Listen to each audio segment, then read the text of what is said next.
Evaluation. During an internship, several evaluations and an assessment take place. In the tutorial monitoring, you see that at the intermediate point, the chef and the teacher of Mark evaluate the internship based on a midterm questionnaire. This evaluation clarifies if everything is going well according to the arrangement made before the start of the internship. Expectations will be managed, and if necessary, the training program will be adjusted. Also, at the end of the internship, further evaluations take place. These evaluations clarify what is accomplished by all parties involved. What went well? What can be improved for the future?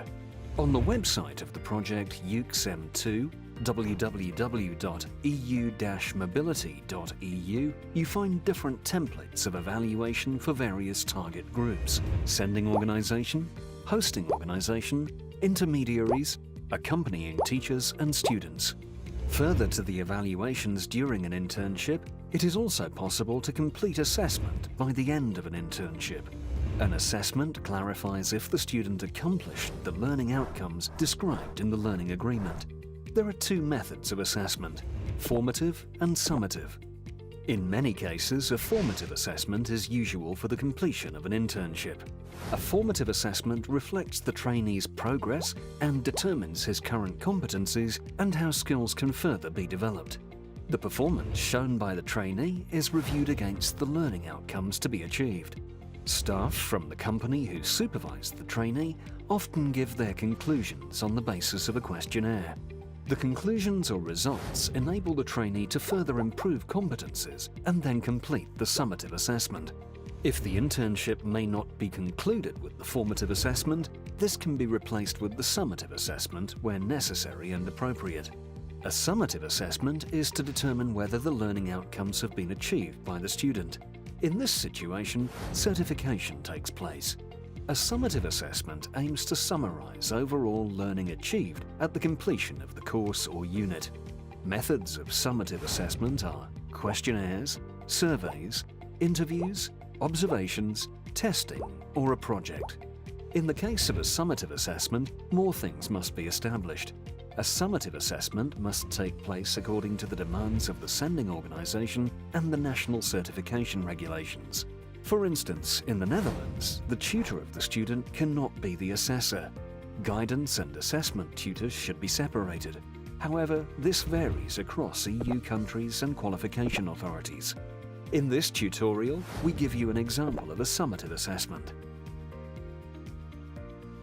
In the last week of the internship, Mark has to prepare a 3-course meal for 5 people. Mark consults the assessment process with his chef and informs him of his intention, organisation and preparation for the assessment. According to the learning outcomes, Mark has to prepare and create a 3-course meal. He has to select and purchase the ingredients, take care of preparation, and has to provide the 3-course meal to 5 people.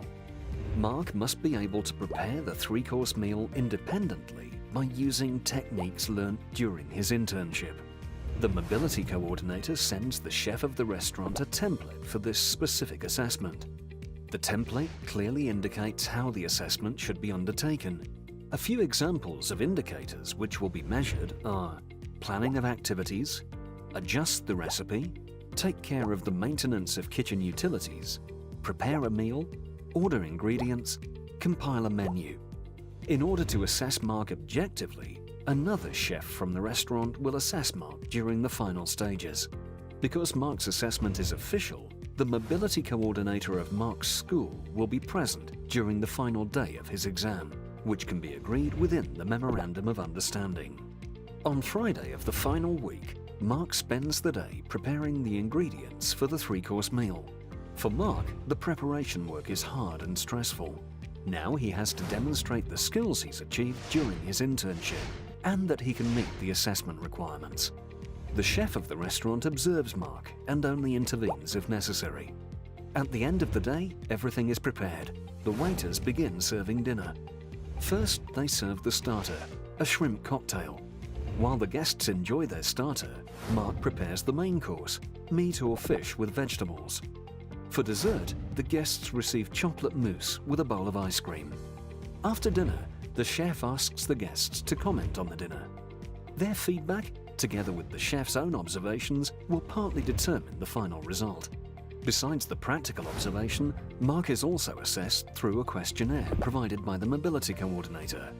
Mark has to demonstrate his cooking techniques, his ability to perform his planning and preparation skills, and his ability to work under pressure. In other words, determine that his knowledge is sufficient and that he possesses the correct skills and attitude. The assessor judges that Mark has achieved all learning outcomes. The guests and the chef are satisfied. Mark passes his assessment. After the assessment, Mark, his chef and teacher evaluate the internship. All fill in an evaluation form. Mark concludes that he learnt a lot, especially new cooking techniques. The chef is satisfied with Mark's attitude, hardworking, concise, and every day he's punctual.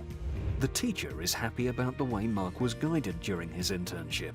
All parties agree that the internship was too short.